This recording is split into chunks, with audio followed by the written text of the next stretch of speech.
Hola, ¿Cómo ¿cómo, va? cómo estás, María Alejandra? Muy bien, ¿y tú cómo estás? Yo estoy súper emocionada de hablar contigo, de verdad que sí. Y te agradezco mucho por haber aceptado mi invitación. No, gracias a ti por pensar en mí. La verdad es que mis seguidores están felices porque llevo hablando mucho de hacer un nuevo taller. Yo hago talleres en vivo sobre este tema y sobre otros temas. Pero yo acabo de tener una bebé hace 2 meses, 3 meses casi. Y tengo otro hijo y dos trabajos y la vida se me complicó un poco. Entonces les dije, no les he sacado taller, pero les voy a hacer un live con mis amigos de Go Green para que aprendamos todos juntos. Yo sé, pues mira, María Alejandra, te cuento que mi hermana y yo, que somos los que estamos detrás de este perfil, te encontramos en TikTok justamente acerca de este tema y de verdad que nos impactó muchísimo la información que das, o sea, es una información con mucha claridad. Y sobre todo, cuando lo escuché dije, caí en cuenta como de, ¿sabes? Este tema yo no tengo ni idea. O sea, es que yo no tengo ni idea de este tema, no lo hablo con nadie. Nos reunimos con mamás, hablamos de todo, nos preguntamos de todo, del sueño, de la comida, de la crianza, pero nunca hablamos de este tema tan importante que es la prevención sexual infantil. Y pues bueno, por eso es que me pareció demasiado importante contactarte y traerle esta información de valor a todas las personas que nos escuchan hoy. Bueno, no, pues mil gracias y si quieres arranquemos de una vez. Bueno, sí, para quienes están escuchándonos primero, yo les quiero contar un poquito que María Alejandra, ella se dedica a acompañar a padres, a madres y educadores en temas de crianza y también de maternidad. Es comunicadora social y periodista, tiene una maestría en relaciones públicas, ella es educadora certificada de familias en disciplina positiva, es certificada en niñez, desarrollo socioemocional y mindfulness, también es coach de sueño infantil y es certificada en detención, atención inicial, prevención de abuso sexual infantil. Por supuesto, su título más importante es ser mamá de Gabriel y Cayetana, pero esto como para darles una abrebocas a todos los que nos están escuchando de que la persona que tenemos aquí es una persona con mucha experiencia y muy preparada, así que la información que se van a llevar hoy es de muchísimo valor, así que quédense en acompañarnos, estén súper atentos y ahora sí, ya sin más preámbulos, María Alejandra, quiero empezar, como te dije, confesándote que yo no tengo ni idea cómo abordar este tema. O sea, nunca lo he hecho y quiero preguntarte cómo se aborda este tema, María Alejandra. Bueno, pues mira, yo les voy a dar un poquito de contexto. Yo digamos que pues he trabajado muchos años en el sector de educación, pero cuando nace mi hijo Gabriel hace más de 4 años, eh, empiezo a inquietarme por algunos temas que uno realmente no tiene ni idea. Y así como tú lo dices, es como, no tengo ni idea cómo abordarlo. Sé que es algo que pasa y sé que es una preocupación que tenemos como papás, pero no sé nada, ¿no? Y entonces uno veía casos por ahí de gente conocida y le pasó a tal y le pasó a tal y uno cómo hace. Y entonces uno en ese afán de quiero proteger a mis hijos, pues me certifico y digo voy a hacer la certificación que duró 8 semanas, voy a hacerla tal, tal. Una certificación muy dura de hacer porque es muy doloroso aprender de esto en el sentido de que emocionalmente te pide mucho, ¿no? Aprender de esos temas, oír los casos, oír las cifras, oír cómo funciona el tema. Y cuando me certifico de este tema, el tema de sueño, el tema de crianza, empiezo a ver esta información tan importante y yo digo, yo no me puedo quedar con esto para mí sola. No puedo, necesito, así sea, empezar una comunidad chiquita. Yo empecé súper orgánico, jamás me imaginé que iba a lograr como pues como enganchar a tanta gente en estos temas. Y sobre prevención de abuso, puntualmente uno cree, y ese es el primer mito que quiero como desmitificar acá, uno cree que uno tiene que tener la charla de las partes privadas con sus hijos y que ya con eso, ya, yo ya tuve esa charla y ya el niñito tiene las herramientas para protegerse. Y resulta que la prevención del abuso es toda una esfera de variables que uno tiene que tener en cuenta. Entonces, son 4 cosas importantísimas que uno tiene que tener en cuenta. Lo primero es generar entornos protectores para los niños. Y ya vamos a desmenuzar un poquito cada una como lo que nos dé el tiempo aquí. La segunda es, entonces, generar entornos protectores. Hablar de sexualidad, sí, vamos a hablar de sexualidad. Vamos a hablar de entornos protectores, sexualidad, y se me fueron las dos otras. Tengo un mommy brain en este momento, pero bueno, voy Podemos empezar con desarrollando y esas les voy dos contando. primeras. Eso. Sí, porque ya vendrá a mí. Bueno, y los entornos protectores porque es la primera que nombro, porque es que esa es la que creemos que no toca hacerla. Creemos que uno puede confiar en cualquier persona el cuidado de sus hijos. Y es lamentable porque la mayoría de las cifras, más del 40% de los casos de abuso sexual infantil, se da en el núcleo familiar.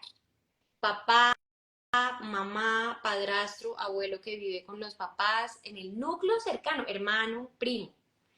Eh, entonces ahí uno ya empieza a decir, ay, hijo de madre, entonces ¿cómo hago para tener un entorno protector? Pues no puedo soltar mi rol como protector de mi hijo. Y hace poquito yo lo hablaba con una amiga mía que me decía, le dejé a mis suegros, a mi hija, y no me gustó una cosa que pasó, y fui muy específica en algo que les pedí, pero es que no tuve niñera. Y yo le dije, suena exagerado, pero en el caso en el que uno no pueda dejar a sus hijos con la niñera que uno le tiene la confianza, con los abuelos, pues uno no va al evento. Así. Y suena tenaz. No, pero entonces, ¿cómo los vamos a meter en una burbuja y entonces no los vamos a mandar a dormir a las casas de los amiguitos? Es que usted no conoce al papá del amiguito, las mañas que tiene, o al hermano, o al amigo del hermano que esa noche también se quedó en la casa, o al tío de esa familia que estaba de visita. Es que no sabemos qué pasa. No podemos proteger a nuestros hijos si no los tenemos cerca. Entonces, los entornos protectores es darles protección a nuestros hijos, es no dejarlos en situaciones de riesgo uno a uno con adultos. Ejemplo, no, es que mi hijo ya tiene 10 años y tiene clase de matemáticas, ay, pero no alcanzo a llegar a la casa, bueno, que vaya entrando a la clase con el profesor y yo después llego. Pues no, no, porque eso es una situación de riesgo, lo estoy dejando con un adulto que realmente no conozco, a pesar de que creemos que conocemos a las personas, en una situación de riesgo de uno a uno en donde mi hijo va a estar indefenso. Y en Colombia, justamente esta semana, hubo una captura a un militar que llevaba 6 años abusando a su hijastra, desde los 8 años hasta los 12, 4 años. Y esta niña solo pudo contar esto cuando su mamá se murió y ella volvió a vivir con su papá, porque le dieron la custodia al padre biológico de la niña. 4 años fue abusada esta niña por el padrastro. Entonces, difícil, es una situación difícil y a mí no Es me muy complejo. gustaría, es muy complejo y uno quisiera no tener que hablar de estos temas, y uno quisiera no tener que desconfiar ni de sus suegros, ni de sus papás propios, ni de los hermanos, pero no sabemos. Sí, y Entonces el sobre entorno, todo por lo que dices de que, o sea, los casos, por lo menos en Colombia, tú ves noticias y son demasiado frecuentes, o sea, es lo que tú dices, entonces, bueno, continúa, perdona ahí. ya me acordé de las otras Ah, dos, perfecto. habilidades de autocuidado, que ya vamos a hablar de esa, y entonces entornos protectores, sexualidad, habilidades de autocuidado y fortaleza personal. Y ya vamos a entender por qué todos estos son importantes hacerlos. Entonces eso, uno es entornos protectores. El segundo es habilidades de autocuidado. Yo tengo que enseñarle a mis hijos habilidades de autocuidado. ¿Y yo cómo hago eso? Poniendo, enseñándoles a ellos a poner límites de su propio cuerpo. ¿Cómo hago eso y cómo lo he hecho con mi hijo Gabriel desde que tiene 8 meses más o menos? Haciendo mucha conciencia sobre su cuerpo. Entonces, te voy a cambiar el pañal, te voy a limpiar tal parte, porque tienes el pañal sucio. O sea, primero como esta introducción a este es tu cuerpo, esto es lo que yo estoy haciendo y lo estoy haciendo por esta razón, ¿no? Ya a medida que van creciendo son más verbales, más racionales. Estas son tus partes privadas. ¿Y cómo le enseño a mi hijo cuáles son las partes privadas? Con ejemplos. Entonces, por ejemplo, yo usaba mucho el ejemplo de el baño de las visitas. Yo le decía, el baño de las visitas es cuando viene cualquier persona a esta casa y puede entrar a ese baño. El baño mío, de mamá y papá, ¿quiénes podemos entrar a ese baño? Solo mamá y papá. Es un baño privado. Entonces, tus partes privadas son tuyas, solo tú las puedes tocar, solo tú las puedes mirar. No, nadie más te las puede tocar, nadie más las puede mirar. Y así poquito a poquito le iba enseñando como con esas analogías o con el cepillo de dientes, ¿no? El cepillo de dientes es tuyo, nadie más lo debe usar, no le vas a prestar el cepillo de dientes a todo el mundo. Ujú. Un poquito ayudándole a entender. Hoy en día mi hijo tiene 4 años y medio y es muy decoroso en el sentido de que si se está cambiando y, por ejemplo, la persona que nos ayuda en la casa con el aseo está pasando, se tapa y dice, mamá, cierra la puerta, ¿no? Tiene Ok. 4 años y medio. Ujú, Ya dice, me quiero bañar solo, por ejemplo. Cuando ujú, le decimos, como por afán que uno en la mañana es como, báñalo tú o bañémonos juntos para... No, yo me quiero bañar solo. Y eso hay que respetarlo, ¿no? ujú, Porque ahí él está poniendo un límite sobre su cuerpo. Entonces, un ujú, poquito las habilidades de autocuidado se dan desde muy chiquitos ujú. haciendo como te voy a tocar, te voy a lavar, también decirle los nombres adecuados a las partes íntimas. Ujú, Nos da pena decir vulva, nos da pena decir pene, nos da pena decir ano, no sé por qué, porque es igual que cabeza, es igual que hombro, es igual que rodilla, ¿no? ujú, Cuando les cambiamos los nombres, podemos generar una confusión en el lenguaje con los niños. Yo me acuerdo que en la certificación nos contaban de un caso de una niña que lloraba mucho porque le decía a la profesora que la obligaban a compartir su galleta. Y la profesora decía, pero pues comparte un poquito. Pues resulta que le decían galleta a la vulva de la niña y el padrastro la estaba abusando. ujú. Entonces ella lloraba mucho porque él, su agresor, le enseñó que él tenía que compartir su galletita. Y la niña duró mucho tiempo siendo abusada sin poder verbalizarlo porque nadie entendía que era lo de la galleta. Ujú, ujú. Muy Ok, importante darles los nombres adecuados a las partes privadas. ok. En eso me causó como, o más bien te quiero preguntar, porque tú dices que tú empezaste con Gabriel desde más o menos los 8 meses y ya él tiene 4 años. O sea, esta educación de empezar a hablarles a nuestros hijos de sus partes privadas, los límites y la privacidad, ese diálogo, ¿cómo va cambiando? ¿Cómo va cambiando a medida que van creciendo? Tú dices que empezar desde muy pequeño y cuando son bebés, ¿cómo lo manejamos? Cuando, por ejemplo, otras personas le van a cambiar el pañal, sea la cuidadora, niñera, ¿cómo lo abordamos? Súper importante. Primero uno tiene que escoger quiénes van a ser sus personas de confianza en Ujú, ese tema. Y no pueden ser 10 personas, así. Ahora, hay situaciones que son más riesgosas que otras. Los niños que entran al jardín muy chiquitos y son varios cuidadores, pero entonces uno ahí como papá, antes de escoger ese jardín, pregunta, ¿cuál es su protocolo de prevención de abuso sexual? ok. ¿Cómo tienen ustedes capacitados a todo este personal sobre prevención de abuso? ¿Por qué? Porque ¿cómo hacemos para mitigar los agresores? Que todos nos eduquemos sobre el tema, que vean que hay mamás preguntando sobre el tema, sin tapujo, sin pena. Y lo que uno hace es gradualmente ir cambiando el lenguaje. Entonces, al principio es hacer conciencia de tu cuerpo, ¿no? Y lo mismo, te voy a alzar o te puedo dar un abrazo. Esa también es una manera de ir manejando el tema de consentimiento con los niños, desde muy chiquitos. Si el niño te dice no quiero un abrazo, pues no lo obligues. Si el niño te Ujú, dice no quiero dar besos, no lo obligues, porque esa es su manera de poner límites y es la misma manera que tú le vas a enseñar, ok, yo respeto tu cuerpo y tus límites. ujú, Si yo estoy todo el tiempo pidiéndole a mi hijo, dale un besito a la abuelita, dale un besito al tío, no seas grosero, el niño no va a saber frenar a un adulto porque mi mamá me obliga a hacer cosas que no me siento cómoda, ¿no? Entonces una ujú. cosa es enseñarle a saludar a los niños, claramente, di hola, di adiós, di gracias, di por favor, porque no queremos niños mal educados, pero no tenemos por qué obligarlos a hacer cosas con sus cuerpos que no quieren, porque eso hace parte también de la prevención integral del abuso.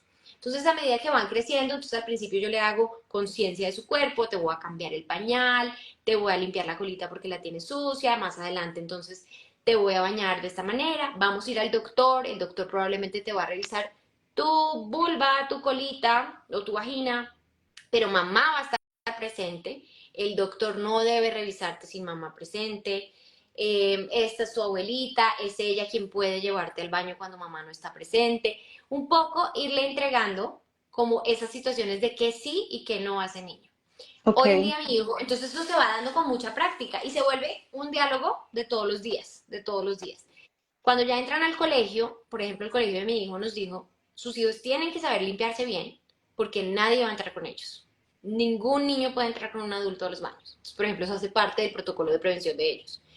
Entonces, explicarle al niño de 4 años, mamá, porque él me decía, mamá, pero ¿por qué no me puedes limpiar tú? ¿No? Quiero que me limpies tú. No, mi lindo, tienes que aprender esta habilidad porque nadie va a poder ayudarte. ¿Y por qué nadie va a poder ayudarme? Ya que Gabriel tiene 4 años y medio, yo le hablo con toda la claridad. Porque hay adultos, mi lindo, que no tienen muy buenas intenciones y a veces les gusta hacerles daño a los niños. Entonces, como ustedes son chiquitos y están en una situación vulnerable, los profesores lo que necesitan es estar por fuera del baño. Entonces, hoy yo le hablo hoy en día a mi hijo de esa manera, con toda la Ujú, claridad. ujú. Lo mismo cuando, por ejemplo, mi mamá se lo lleva todo un día a donde los tíos, a lo que sea. Yo siempre le pregunto, ¿quién te lleva al baño, Gabriel? Tata. O sea, él me responde, Tata, solo Tata me lleva al baño.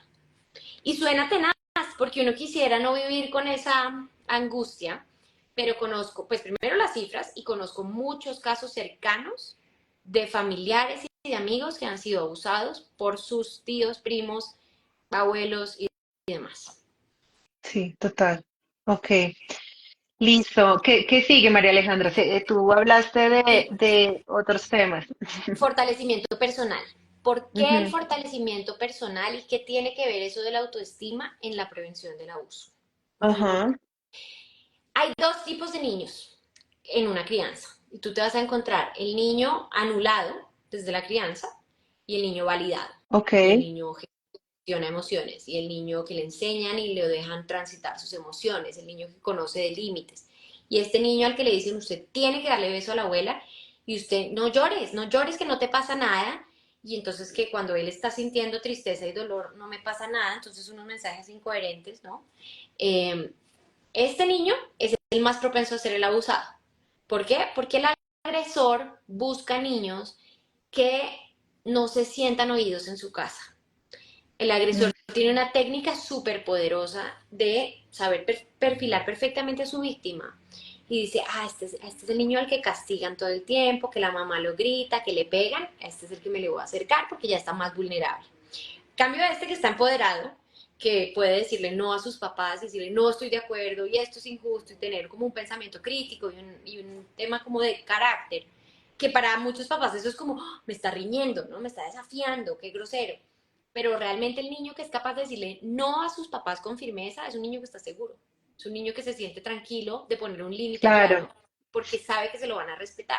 Ahora, yo no estoy diciendo que el niño me pega un puño y yo me quedo quieta, ¿no? O sea, no estoy hablando de eso, estoy hablando más de un niño que es capaz de sentir emociones sin miedo en su casa, sin pena, sin que me van a castigar, sin que es que soy una nena, ¿no? El niño que llora y dice, ay, no sea llorón, no sea niña.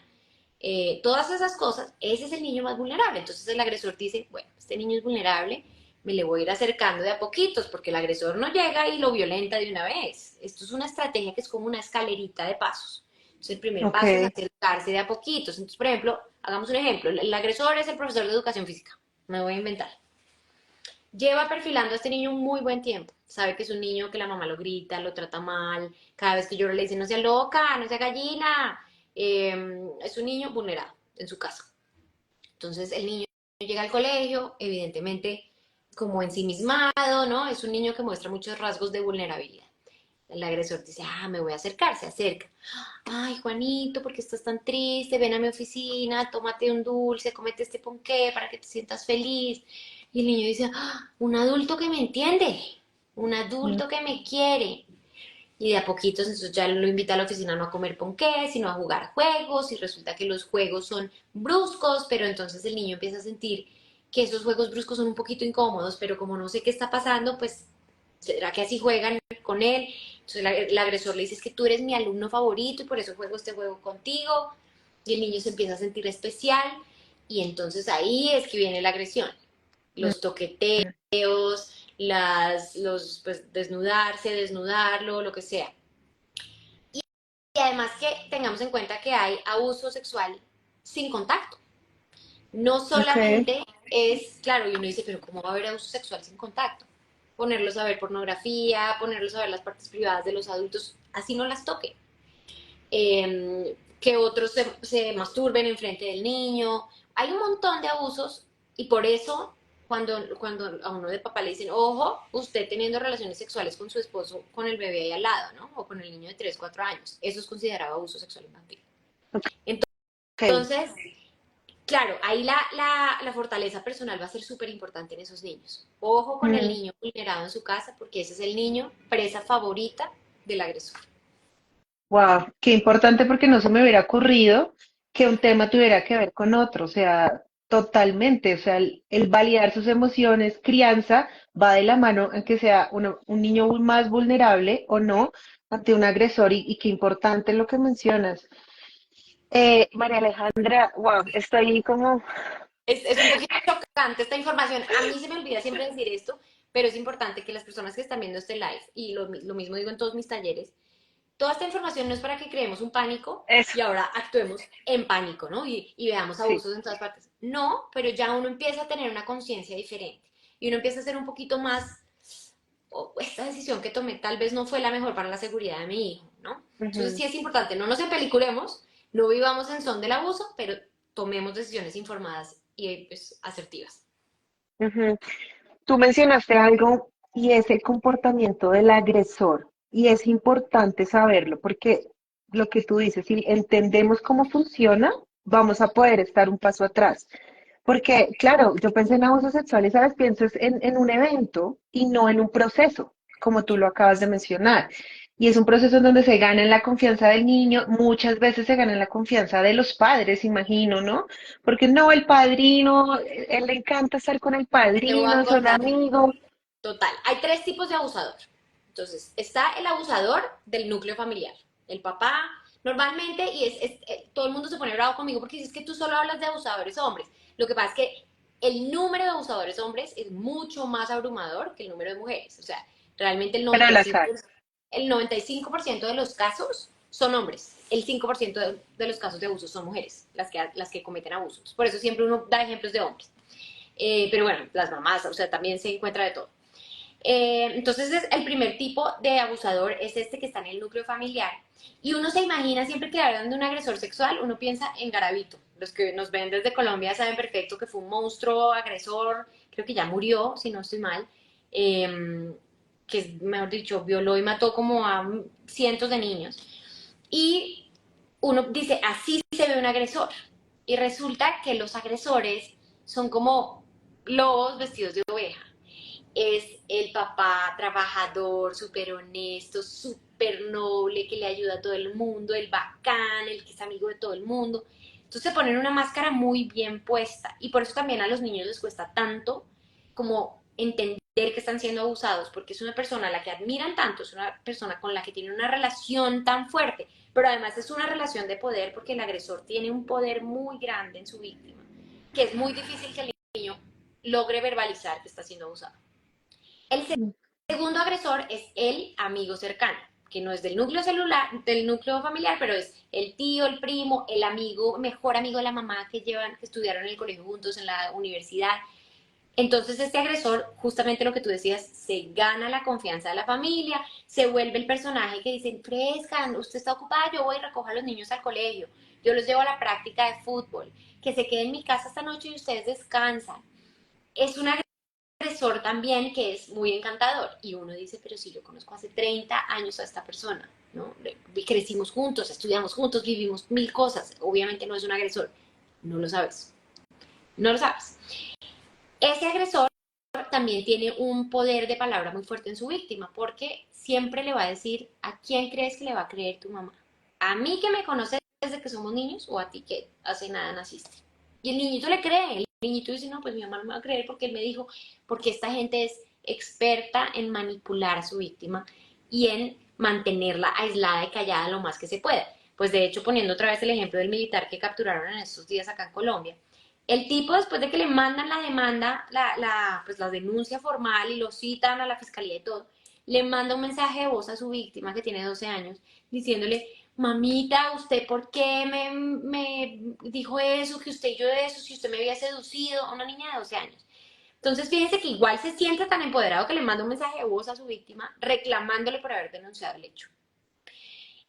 Y el tercer tipo de abuso, ahí sí es el garabito, que es un agresor sexual que no perfila a la víctima con mucho tiempo, sino que va como viendo oportunidades y ataca inmediatamente. Entonces veo a un niño que se le soltó a la mamá en el centro comercial, suaquetera, me lo llevé. Pero es más, no, ahí la relación, digamos que la satisfacción de ese agresor no es tanto como ejercer poder en la víctima, sino como un poco sentir placer con el sufrimiento momentáneo de esa víctima. En cambio, el otro sí tiene como una relación más prolongada con esa víctima porque es cercana a su familia, tiene como un acercamiento bien diferente y un objetivo diferente.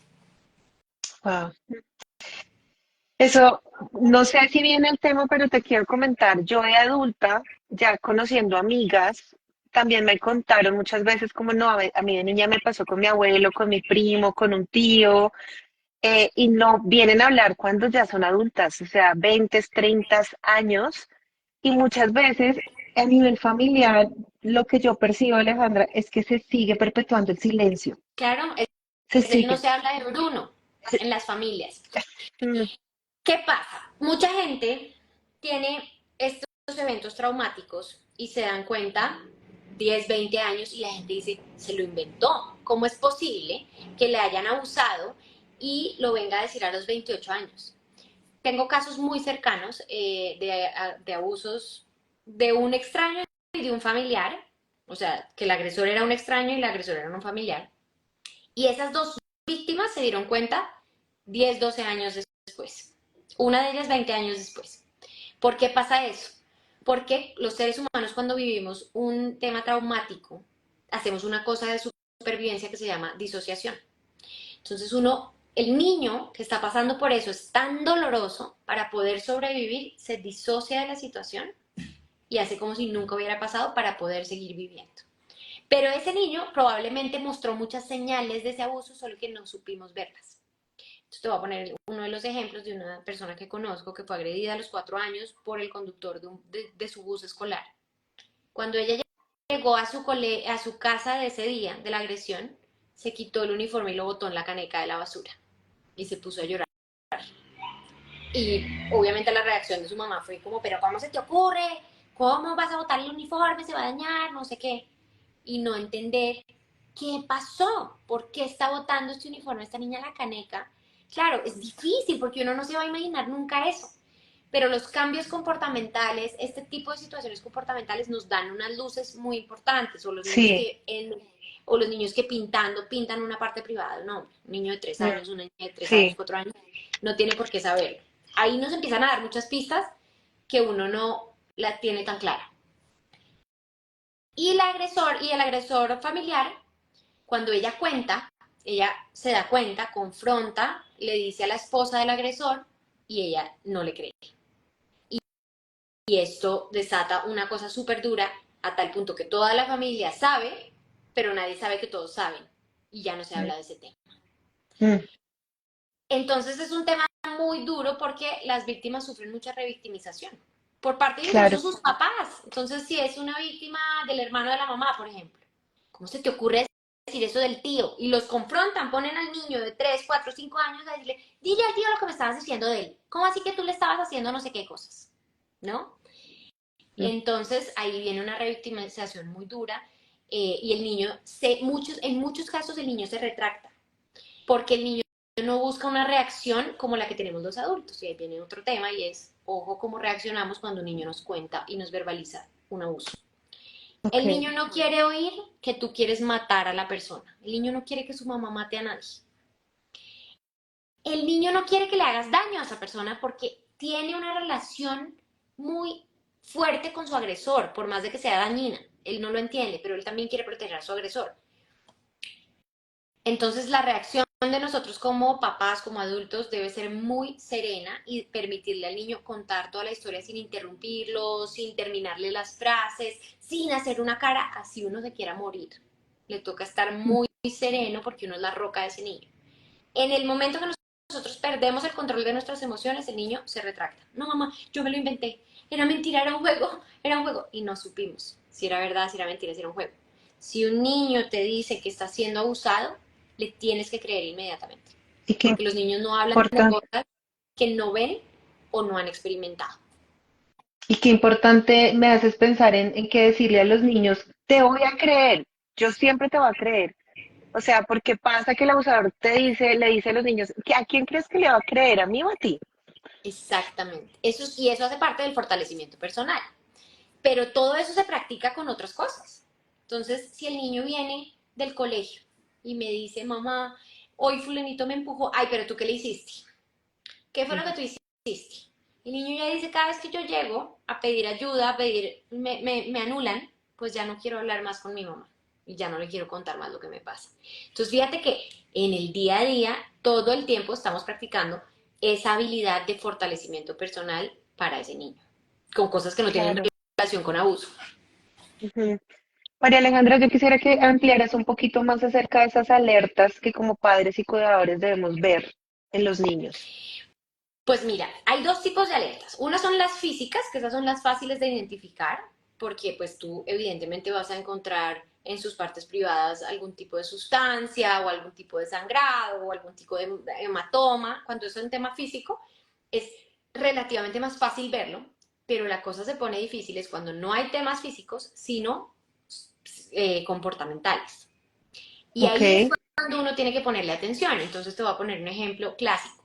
El niño de 7 años que ya lleva 4 años yendo al baño sin ningún problema, dejó el pañal a los 3 años y de repente se empezó a orinar todas las noches en la cama otra vez. Hay que ponerle atención. No necesariamente es un abuso sexual, pero puede ser un abuso de otro tipo, puede ser algo está pasando con ese niño. Entonces no es ok. regañar al niño porque por qué te estás orinando, no te portes como un niño chiquito, sino qué está pasando y cómo indago. El niño que de repente era muy explorador, un bebé chiquito de 2 años, 3 años, feliz, abrazaba a todo el mundo y de repente ahora tú llegas a algún lugar y él se mete en tus piernas, llora, no quiere. El niño que te dice, no quiero ir donde el abuelo, no quiero y no quiero y no quiero, es una señal de que algo está pasando allá. Ujú.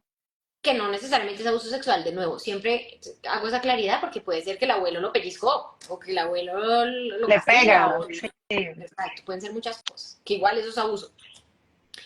Entonces, temas comportamentales, un niño que era muy tranquilo y de repente ahora le pega a todos los amigos, muerde, es el conflictivo, ¿qué está pasando ahí? Porque hay tanta rabia. Un niño que de la nada empieza a tener muchas pesadillas en la noche, sudoración, pánico, ¿qué está pasando ahí? Entonces, los cambios abruptos de comportamiento son señales de que algo está pasando en ese niño y hay que entrar a mirar qué es lo que está pasando.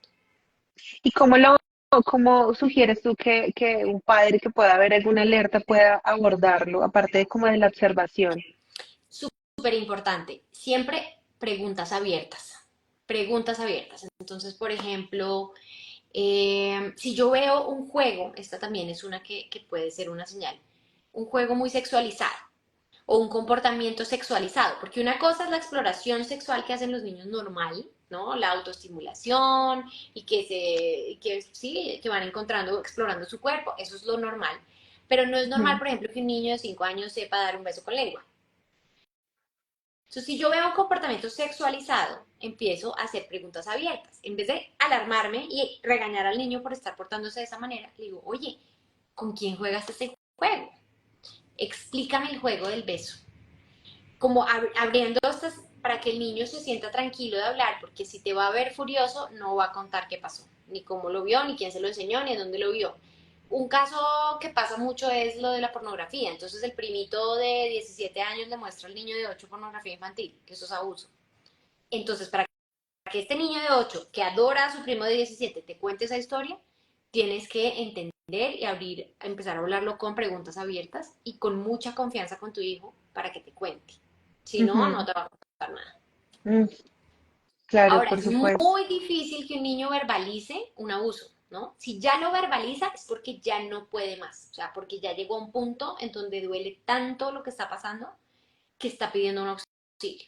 Pero lo común es que los niños no lo verbalicen. Entonces, cuando uno empieza a ver alarmas y se siente que las preguntas abiertas no le está funcionando, de una buscar una psicóloga infantil experta en temas de abuso que lo evalúe, que ellas lo hacen a través del juego, ellas tienen todo un mecanismo de evaluación y que nos pueda decir qué es lo que está pasando. Ok.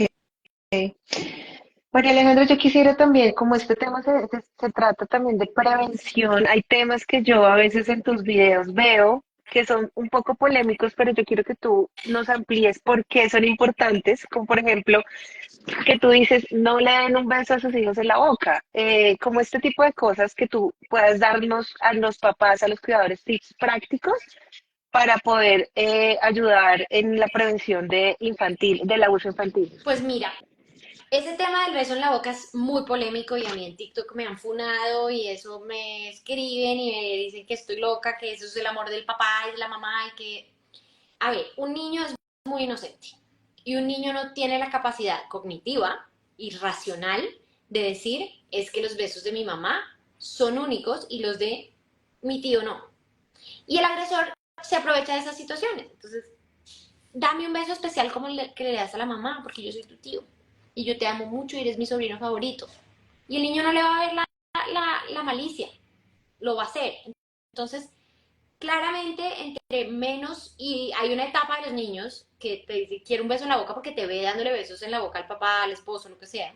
Mi hijo lo hacía a los 2 años, me hacía así, y yo le quitaba la cara, sin ningún remordimiento. ¿Por qué no me das beso, mamá? Mi amor, porque yo soy tu mamá. Los adultos nos damos besos en la boca. Los niños no se dan besos en la boca con adultos ni con nadie. Cuando tú Ujú, crezcas y tengas una esposa o una novia, te vas a dar besos en la boca con ellos. Pero ahorita no te vas a dar besos en la boca ni con tu papá, ni con tu mamá, ni con ningún adulto. ujú. Fin del comunicado. Otro tema es el tema del cuidado del cuerpo. Entonces, pues no puedo permitir que mi hijo, por ejemplo, lo bañe cualquier persona. Si yo traigo hijos al mundo, tengo que tener la capacidad de poder tener esos espacios mínimos de seguridad. Entonces, sí que todos tenemos que trabajar, perfecto, dejo al niño bañado y vestido cuando lo voy a entregar. El tema de la autonomía al dormir. Mucha gente dice, no, es que a mí me encanta dormir con mis hijos, es delicioso dormir con los hijos, de arruncharse y todo, pero si mi hijo no tiene una autonomía al dormir, cuando llegue a un momento como una excursión escolar, en donde le da miedo dormir solo y le pide por favor al profesor o a la profesora que por favor que si se acuestan con ellos porque es que me da miedo, está en una situación de riesgo, ¿no? Entonces son Ok. cosas muy prácticas del día a día Ujú, que generan, pensemos siempre como en la situación de riesgo para tomar la decisión de si hago o no una cosa con mi hijo. Esto es como la guía. ujú, Esto sería una potencial situación de riesgo, mejor le enseño a dormir solito, mejor le enseño a vestirse solo, mejor le enseño a bañarse solo, ¿no? ujú. No debemos bañarnos con nuestros hijos hasta máximo los 6 años. A los 6 me parece igual grande, porque es que normalizan ver partes privadas de adultos. Entonces ya no se escandalizan si el profesor se les baja el pantalón. Entonces Por también supuesto. importante, entre más rápido le entreguemos autonomía a los niños, más le estamos dando como protección y prevención. Ok, ok. Bueno, le quiero decir a las personas que están conectadas que si tienen preguntas, igual este es el momento de hacerlas. Pero bueno, hasta acá has dado muchísima información súper importante que creo que esto es como un abrebocas, que yo creo que el que escucha esto dice, yo me tengo que hacer un curso, tengo que seguir trabajando en esto. ¿Tú qué sugieres a los papás en dónde se educa uno de este tema, María Alejandra? Pues mira, yo precisamente por eso hice este taller, porque no todo el mundo se va a certificar y tomar una certificación, pues, o sea, tiene una implicación de comprometerse 8 semanas, hacer todo. Por eso yo saqué un taller, yo tengo talleres que dicto a instituciones educativas y a familias, y es un taller de Eso, 1 hora, en donde 1 hora, 1 hora y media, casi siempre nos vamos a 1 hora y media porque surgen muchas preguntas del minuto al minuto. Pero es súper importante porque educarnos sobre el tema también es una herramienta de prevención. ¿Qué por pasa? Cuando supuesto. hay un agresor en nuestra comunidad, ejemplo, yo en el jardín de mi hijo les hacía esta charla, la hacíamos como 2 veces al semestre, a diferentes cursos, a los profesores.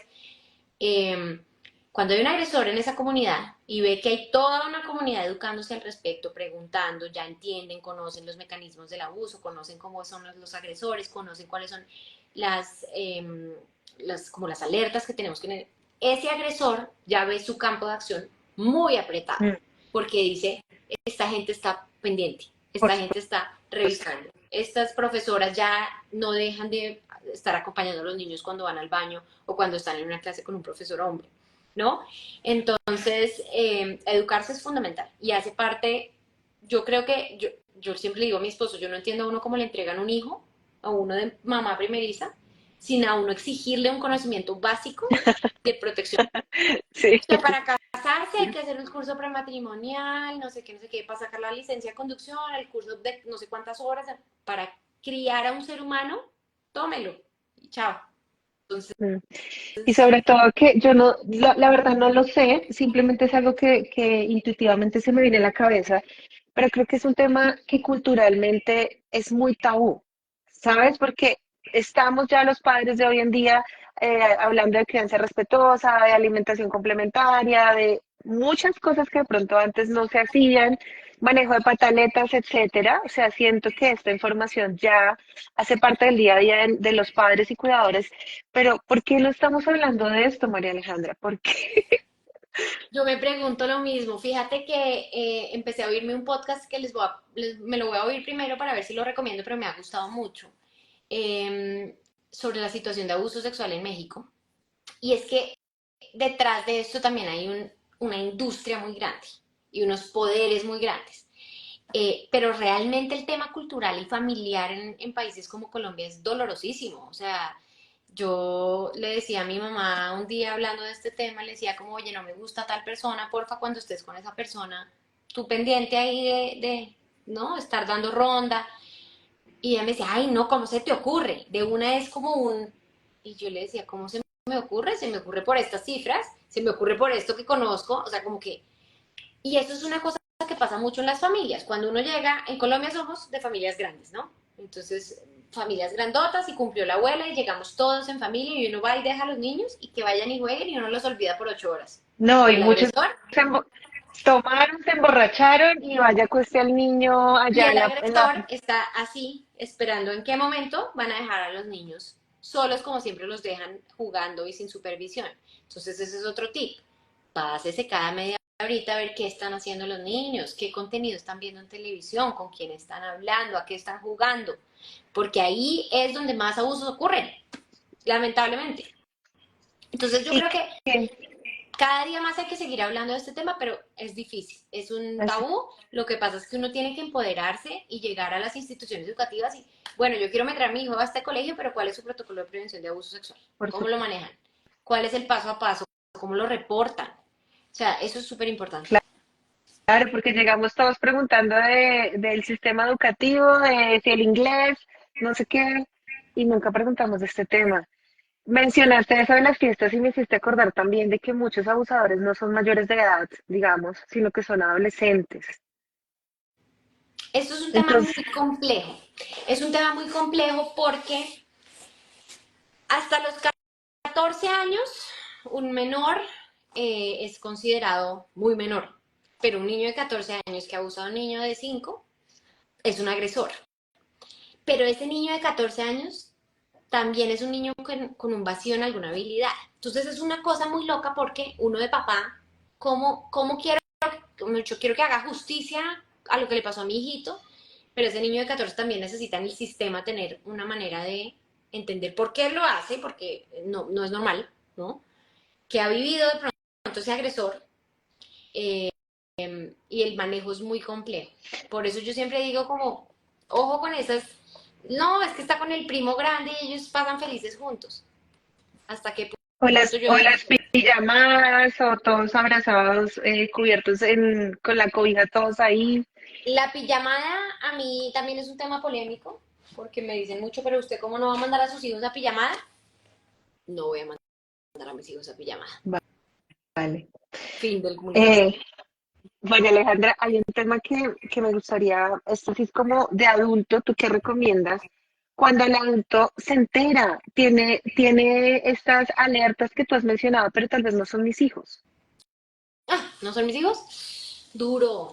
Duro porque depende. Si es, por ejemplo, un amiguito del colegio, yo lo reportaría en el colegio. Como, mire, por ejemplo, que el amiguito me cuente a mí, que su Mm. papá, ta. Si son menores de 14 años, o sea, hasta los 14 años, usted está obligado en ir a denunciar. Porque cualquier, digamos, conducta sexual con un menor de 14 años es considerada abuso y agresión sexual infantil. Entonces, Ujú. eso es un delito y hay que denunciarlo. Pero el manejo yo lo haría así. Si es un niño, por ejemplo, en el colegio, yo voy y hablo con el colegio y que el colegio haga la ruta. Acá nos pregunta Yuri. Ay, perdona, creí que habías acabado. No, ¿Acabaste ahí la respuesta? ese es un ejemplo, Ah, pero el manejo es difícil. El manejo es difícil. Yo siento, y esto sí ya es muy personal por fuera de lo teórico, eh, yo siento que tenemos que ser la voz de los niños. Y si a total. uno le toca perder una amistad por salvar a un niño de una agresión, y si uno no puede, y si uno no se tiene que dejar de hablar con la familia por salvar a un niño de una agresión, Claro, que se por tenga que ser. supuesto. Pregunta por acá, Yuri dice, ¿cómo identificar un familiar posible agresor? Pues fíjate que hace poco me escribía una seguidora que si de pronto estaba exagerando mucho o que yo como veía esta conducta, y te voy a poner ese ejemplo. Me decía, es que mi hija tiene 8 años y el esposo de mi hermana la adora. Me vive pidiendo fotos, que le mande videos, que le mande audios. Cuando no nos vemos, le llega de sorpresa a la casa, le trae 1000 regalos y a mí me está empezando a incomodar el tema. Uno como mamá, entonces yo le dije, mira, yo no quiero ser ave de mal agüero y no quiero ser la que te está como dañando la cabeza, pero el instinto de una mamá es infalible. Cuando a uno una situación le está haciendo ruido, hay que hacerle caso a ese instinto. No es normal que un adulto esté pidiendo fotos de un niño todo el tiempo, que le llegue con regalos, que sea tan obsesivo, porque ella me describía la situación, era como ya muy obsesivo, porque una cosa es el tío que dice, ay, no me, hace rato no me muestras a los niños, ¿cómo están? ¿En qué andan? ¿No? Pero cuando están todo el tiempo, hoy no me han mandado foto, mándame video, uno ahí tiene que decir, no sé, y ahí poner límites. Oye, no, Ujú. mira, es que no me gusta estar mandando fotos de mi hija, o no me gusta que le llegues todos los días con regalos, no me genera tranquilidad, con toda la tranquilidad. Mm. Hay Pero, casos en que el papá también sea el agresor, la gran mayoría tristemente. ay, no. Si tú miras las cifras que el Medicina Legal publica sobre el asunto, sobre los casos reportados, no sabemos los que no reportan, más del 40% de los casos son núcleo familiar, o sea, papá o padrastro, o mamá, pues. Entonces, claro que hay casos en donde el papá sea el agresor. Conozco, de hecho, varios casos, papá biológico, agresor, que la niña contaba, que es que el papá juega a tocar el piano conmigo en mi vagina. Mm, qué fuerte. Muy fuerte, muy fuerte. Muy fuerte. ¿Y tú cómo lo manejas ya, digamos, a nivel personal? Porque tú mencionas todo esto y total, o sea, uno de padre, de madre, educador, uno desconfía de todo el mundo, uno entra en pánico, uno se llena de miedo. ¿Cómo tú personalmente manejas todo el conocimiento que tienes, que tú ya tienes casos reales? ¿Cómo lo manejas en tu casa? Porque eso también es un peso muy grande, y sobre todo las mamás que estamos siempre pensando, autoexigiéndonos con un montón de cosas en que pensar. Es un peso muy grande, pero yo creo que uno tiene que ser muy claro con su pareja. Mi esposo sabe que yo trabajo en estos temas, sabe la certificación que tengo y de hecho hay muchas conductas que yo le digo, ojo con eso porque puede haber una confusión ahí. Ejemplo, ya mi esposo, como cuando nació mi hija, mi esposo se empezó a encargar de mi hijo grande. Entonces él era el que lo bañaba, el que lo vestía, el que tal, tal, tal. Cuando Gabriel empezó a decir, yo me quiero bañar solo, y entonces mi esposo decía, no, pero es que vamos a perder mucho tiempo, con madre, porque vamos a llegar tarde al colegio. Y yo le dije, así lleguemos tarde al colegio. Pero si el niño está pidiendo bañarse solo, es porque necesita ese límite y tenemos que respetarse. Y no quiero que normalice partes privadas de adultos. Entonces, pero así, con toda la tranquilidad, también es Ujú, estar uno muy presente, muy presente. Ahora, no se trata uno de estar desconfiando de su marido, ¿no? Porque qué pereza. Y la ujú. vida y pues también hay cosas que se nos van a salir del control, por más conocimientos, certificaciones que yo tenga, lo que vaya a pasar va a pasar, pero sí uno tiene la posibilidad de mitigar riesgos específicos. Y con Por esta amiga, supuesto. una amiga mía que me decía que sí, que entonces que sus suegros y tal, que se equivocaron porque no siguieron las instrucciones que ella les dio y que ella estaba muy molesta, yo les decía, lo que pasa es que uno ahí no puede priorizar el evento y yo sé que suena mal porque entonces la vida es cuidar a los hijos, sí, para eso los trajimos al mundo. Y ya cuando ellos sean más grandes y se puedan cuidar solitos, fantástico, pero mientras son niños vulnerables, nuestra obligación es el cuidado. Por supuesto, estoy totalmente de acuerdo. María Alejandra, toda la información que has dado es súper, súper importante. Quiero recordarle para las personas que se unieron de pronto tarde, véanse este video otra vez en repetición. Desde el principio va a quedar guardado en nuestros perfiles y también lo voy a subir el fin de semana a nuestro canal de YouTube para que lo puedan repasar, revisar y bueno, ya se nos está acabando el tiempo. Yo quiero preguntarte ya último, María Alejandra, ¿qué mensaje te gustaría dejar? Que me gusta mucho como a las personas que invito que abrirle, ¿qué mensaje le darías a todos los padres y cuidadores que estamos escuchándote y que estamos también preocupados y queriendo informarnos de este tema? Yo dejaría tres mensajes muy importantes. El primero es, cuando un niño te dice que está siendo abusado, créele, inmediatamente. No lo dudes, no pienses que se lo está inventando, no lo invalides. Créele inmediatamente y toma acción, protégelo de ese agresor. Dos, edúcate sobre el tema de prevención de abuso. No es dar una charla de partes privadas a mi hijo. Esto tiene cuatro entornos grandísimos que hay que abarcar y hay que tener el conocimiento. Y tres, no nos empeliculemos, la vida va a pasar, habrá muchas cosas que se nos van a salir del control, pero si yo tengo hijos chiquitos, mi prioridad en la vida es el entorno protector para ellos. Por Nada más. supuesto. No importan los matrimonios, no importa la reunión que yo tenía, no importa que tenía una cosa importantísima en la oficina, pero tengo que dejar a mi hijo con una persona que no conozco porque es que si no llego a la oficina, no importa nada de eso. Un abuso le puede acabar la vida a un niño y se la Por va a supuesto. cambiar Por para supuesto. siempre. Entonces Un, es un niño, importante. un ser humano, porque ese adulto sigue teniendo su niño herido para Queda siempre. marcado de por vida. Así lo supere, así vaya a terapia, esto lo va a marcar de por vida. Por Entonces no supuesto. hay exageración que valga, mejor dicho. Sí, sí, sí.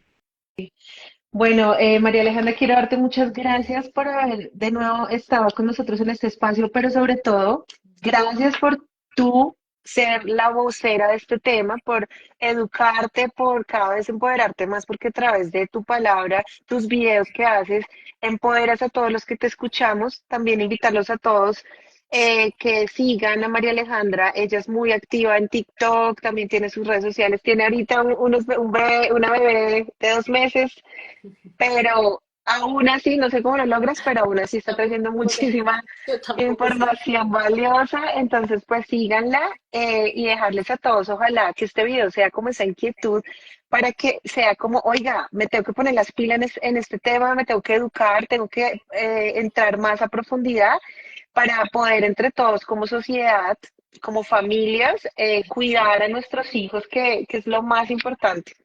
Entonces, pues muchas gracias, María No, gracias Alejandra. a ti. Yo cerraría con una última frase y es, nunca duden en ser la voz de los niños. Nunca. Mm, Si uno oye al niño, al vecino de abajo de su apartamento gritando todas las noches, llorando mucho, no duden en llamar a las líneas de atención que hay para la protección del menor.